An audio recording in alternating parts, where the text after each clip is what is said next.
If your Canva video is lagging, dropping frames, or just not playing smoothly, yeah, that's a performance issue, not your design. Let's fix it.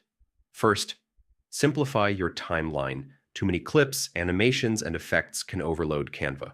Try removing unnecessary animations or splitting your project into smaller parts. Next, don't rely on full quality preview. Canva sometimes struggles to play everything smoothly in real time, but that doesn't mean your export will be bad. Also, check your system. If too many apps are running, Canva slows down. Close unused tabs and programs to free up memory. Long, high-resolution clips can cause frame drops. Trim them down or split them into smaller sections for smoother editing. Here's a pro move: edit using lower resolution clips, if possible.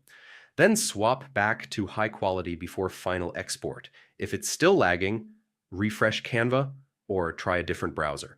Sometimes performance issues are just browser related. Since Canva runs online, your connection matters. Slow internet can cause playback stutter and delayed rendering. And don't forget, preview lag doesn't always mean final video lag. Export a short section and check if the frames are actually dropping. So yeah, simplify your timeline, free up your system, and don't trust preview lag too much. Follow these, and your Canva video should run way smoother.